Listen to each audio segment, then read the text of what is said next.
Today I'm going to show you how I like to tie the Carolina rig for surf fishing.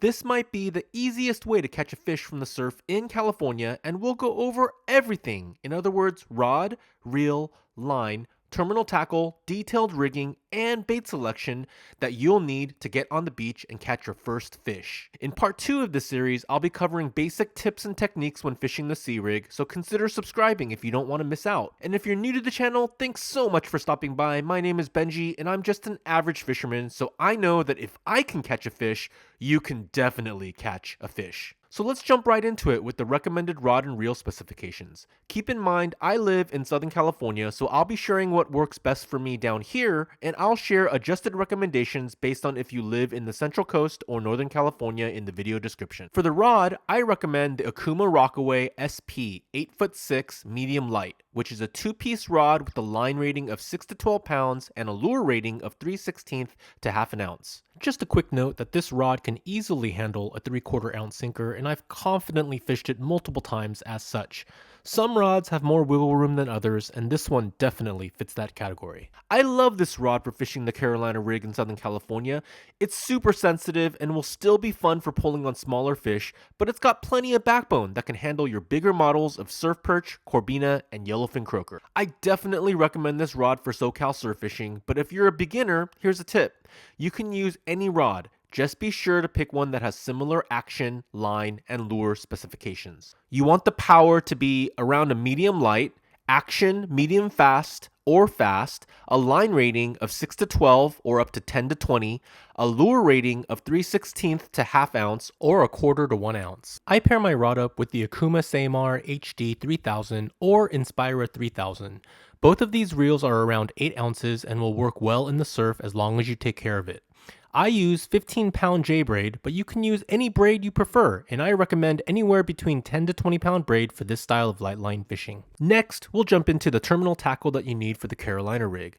For the SoCal surf, I recommend anywhere between 6 to 10-pound Fluorocarbon Leader.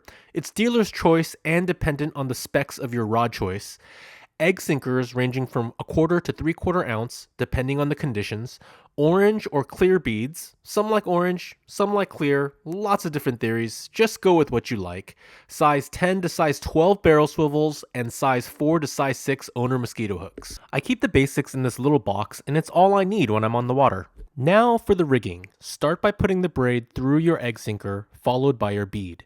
The main function of the bead is abrasion resistance on your knot and line. Next, we'll secure one side of the barrel swivel with the improved clinch knot. First, pass the tag end of your braid through the swivel, and while holding your finger in the loop, wrap the braid around 6 or 7 times.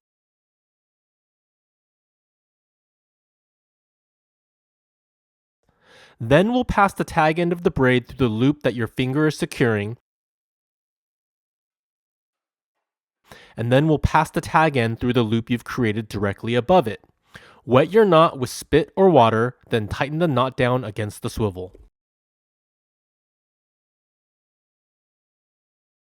After cutting off any excess line, your knot should look something like this. Next, take about 2 to 3 feet of the leader of your choice. I've been using Opsin fluorocarbon for the past year, and I love it because it's supple and has a thinner diameter than most fluoros. We're going to use the exact same improved clinch knot to tie your leader onto the other side of the barrel swivel.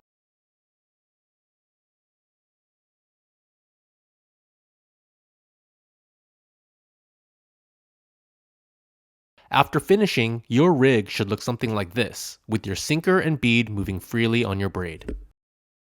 Next, take your hook and we're going to tie it to the other end of the leader using the Palomar knot. Place your tag end through the eye of the hook and pull the tag end back through the opposite end of the hook. Hold both sides of the line with your fingers, and we're going to do a simple overhand knot leading with the loop side of your line.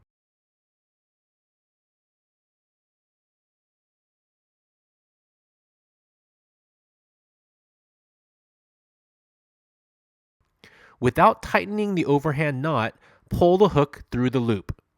Wet your line and cinch down to tighten, and your Palomar knot should look something like this.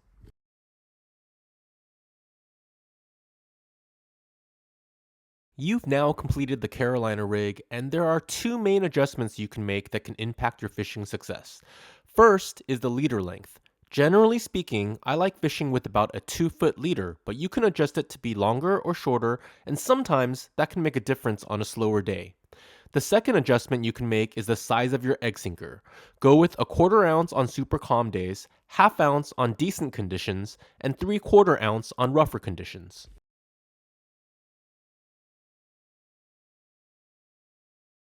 If you're just starting out, gulp camo worms are always a great option.